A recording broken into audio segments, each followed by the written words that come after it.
Electromagnetismo. Es la rama de la física que estudia la relación entre el magnetismo y la electricidad. ¿Ya? Vamos a ver que el magnetismo y la electricidad van muy ligadas, van muy íntimamente unidas. ¿Ya? Y ese es el estudio del electromagnetismo, ¿no? Fíjate, el electromagnetismo es muy importante para todos nosotros, para la humanidad entera, ¿no? Gracias al electromagnetismo existen, por ejemplo, ¿no?, los equipos de sonido, sobre todo la cuestión de los parlantes, ¿no?, la televisión, los celulares, los teléfonos inteligentes, ¿no?, los motores eléctricos, ¿no?, por ejemplo, el rayo láser y así muchas otras cosas existen gracias al electromagnetismo. ¿Y cómo fue la historia de este electromagnetismo? Todo empezó en el año 1819. 1819, cuando el físico danés Hans Ørsted, haciendo algunos experimentos en su laboratorio sobre el boom de ese momento que era la electricidad, ¿no? Él estaba haciendo experimentos eléctricos con sus alumnos ahí en un laboratorio de física de esos tiempos, ¿no? Se dio cuenta sin querer, o sea que esto fue algo casual, ¿no? Se dio cuenta sin querer de que cada vez que pasaba la corriente eléctrica, una brújula que felizmente estaba cerca del experimento, movía la agujita de la brújula, y como tú sabes, la agujita de la brújula solamente se mueve cuando es afectada por campos magnéticos, ¿no? Pues movía la agujita de la brújula. ¿Ya? Entonces, él, cuando reparó en ese detalle, se dio cuenta que cada vez que circula la electricidad, la agujita de la brújula se movía. Entonces ahí él pudo, ¿no?, claramente descifrar de que la corriente eléctrica crea un campo magnético, ¿no? Entonces el efecto Ørsted se trata de eso, ¿no? Dice, cuando una corriente pasa a lo largo de un conductor, aparece en torno a este un campo magnético que es directamente proporcional a la corriente eléctrica, ¿ya? Es directamente proporcional a la corriente eléctrica. Esto significa que mientras más grande sea la corriente eléctrica, más grande sea el amperaje, ¿no?, el campo magnético también será más grande, pues, ¿no? Regla de la mano derecha. ¿Para qué nos sirve la regla de la mano derecha? Como puedes ver ahí el gráfico, ¿no? La regla de la mano derecha nos sirve para determinar la dirección y sentido del campo magnético que se forma alrededor del conductor eléctrico. Alrededor del conductor eléctrico se forma un campo magnético concéntrico, o sea, en forma de circular, ¿no?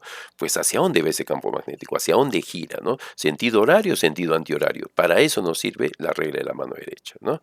Muy bien. Vamos a ver ahora una pequeña demostración de cómo aplicar la regla de la mano derecha. Bien, vamos a suponer que esto es un conductor. Este conductor, como ustedes pueden ver, aquí está la puntita, ¿no?, el lapicero. Esta puntita indica que la corriente está yendo hacia arriba, la corriente va hacia arriba. Yo con mi mano derecha agarro el conductor y el dedo pulgar lo pongo en el sentido y dirección de la corriente, es decir, hacia arriba también el dedo pulgar. Y los otros dedos me indican cómo gira el campo magnético. Fíjense en este caso los dedos cómo se están moviendo, miren cómo se mueven, ¿no? Entonces el campo magnético está girando en este sentido. ¿Se dan cuenta? ¿No? Miren nuevamente, ¿no? Miren cómo gira el campo magnético. Sin embargo, si ahora el conductor lo pongo hacia abajo, es decir, la corriente va hacia abajo, con mi dedo pulgar pongo yo también hacia abajo, ¿no? Y fíjense ustedes ahora los dedos cómo giran, ¿se dan cuenta? En sentido contrario, ya ahora giran en sentido contrario a lo que giraban hace un rato, ¿no? Es decir, están girando así, ¿se dan cuenta? Así están girando. Esas son las líneas del campo magnético y esas líneas son muy importantes para poder hallar después la inducción magnética. ¿Y para qué usamos la regla de la mano derecha? Además de que ya nos damos cuenta de hacia dónde gira, si es horario, antihorario, para qué más sirve, no? Es que con esta regla de la mano derecha y teniendo la dirección del campo magnético, ¿no?, ya podemos dibujar y darnos cuenta de la dirección del vector inducción magnética, que la conocemos con B labial, como puedes ver ahí. Entonces, este vector inducción magnética va a ser la estrella en este campo del electromagnetismo, por lo menos lo que nosotros vamos a estudiar, porque los problemas que vamos a hacer van a ser referentes al vector inducción magnética, ¿ya? Este vector inducción magnética.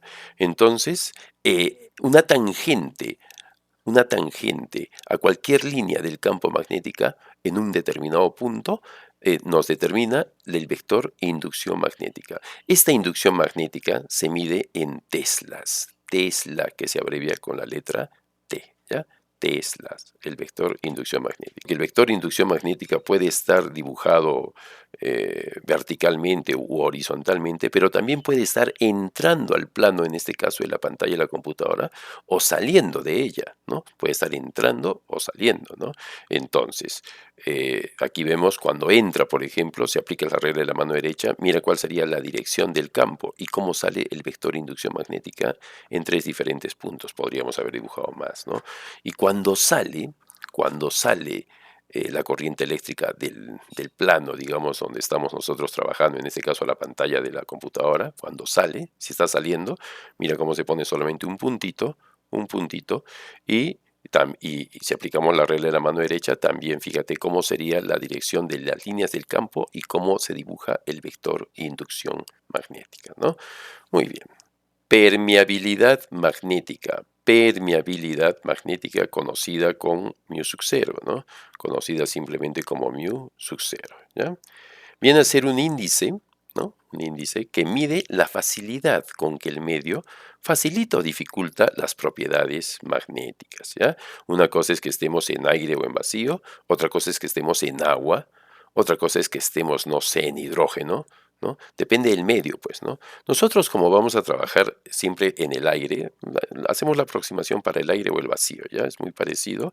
Entonces, para esos casos, mu sub 0 va a ser igual a 4pi por 10 a la menos 7 teslas partido amperio metro, ¿no? Amperio metro. Ahora, ¿qué casos vamos a estudiar nosotros para hallar la inducción magnética? En primer lugar, para un segmento de conductor. Fíjate, ¿no? Ahí tenemos el segmento del conductor, se definen dos ángulos, alfa y beta. La distancia del punto P al conductor es R, ¿no? R. Vamos a calcular la inducción magnética en el punto P, ¿no? Y al lado puedes ver la fórmula, ¿no? La fórmula. Obviamente que esos cosenos para nada te asusten porque se supone que tú ya estás en capacidad de trabajar con cosenos, y cualquier función trigonométrica, ¿no? Bien, el otro caso es para un conductor infinito. En realidad no hay conductores infinitos, ¿no? Pero un conductor muy largo, pues, ¿no? Muy largo, ¿ya? Imagínate un conductor de 1 kilómetro de longitud, ya es un conductor bastante largo, ¿no?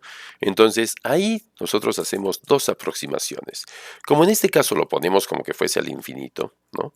Entonces, ¿cuánto vale el ángulo alfa y el ángulo beta? Si estamos diciendo que están al infinito, entonces prácticamente la distancia del punto P, ¿no? Nunca va a tocar al conductor, ¿te das cuenta? Entonces esa distancia va a ser paralela con el conductor, tanto por el lado izquierdo como por el lado derecho, no van a ser paralelas. ¿Y qué significa dos líneas paralelas? Que el ángulo es 0 grados, ¿ya? Entonces alfa aquí vale 0 grados y beta vale 0 grados. Como tú sabes, coseno de 0 es 1, ¿no? Entonces aparecería en la fórmula, en la primera fórmula, en la fórmula de un segmento de conductor, aparecería coseno de alfa más coseno de beta, 1 más 1 es 2, se simplifica y nos quedaría la fórmula para un conductor infinito o para un conductor muy largo simplemente, que la inducción, o sea, B es igual a mu sub 0i sobre 2pi r, ¿no?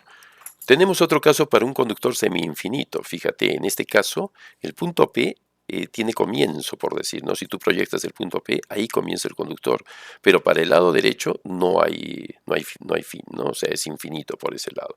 Entonces, como te puedes dar cuenta ahora, alfa vale 90 grados y beta vale 0 grados, pues, ¿no?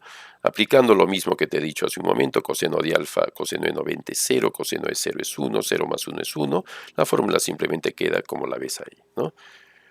Para un conductor circular, ¿no? O sea, un segmento de un círculo, pues, ¿no? De un conductor de una espira, digamos, circular, ¿no? Entonces, en este caso aparece un nuevo término, que es el ángulo que viene a ser teta, ¿no? El ángulo viene a ser teta. Lo único que hay que tener cuidado aquí, que este ángulo teta siempre tiene que estar en radianes, ¿ya? Nunca en grados sexagesimales, menos en centesimales, solo en radianes. Y puedes ver ahí su formulita simplemente, ¿no? Y para un solenoide, o sea, una serie de espiras, viene a ser como una bobina prácticamente, ¿no? Un solenoide, una serie de espiras, ¿no? Pero sin núcleo, fíjate, el núcleo es aire, simplemente aire o vacío, ¿no? Aquí tenemos dos nuevas magnitudes, ¿no? La longitud del solenoide, que le vamos a llamar con la letra L, y n, que es el número de espiras. N viene a ser el número de espiras. ¿Cuántos de esos circulitos hay ahí, no? Entonces, la fórmula es, como puedes ver a continuación, ¿no? Esa fórmula es para el centro del solenoide, por si acaso. Es para calcular la inducción magnética en el centro del solenoide, ¿no? En el centro del solenoide. Bien, ya estamos listos entonces para realizar nuestros problemas.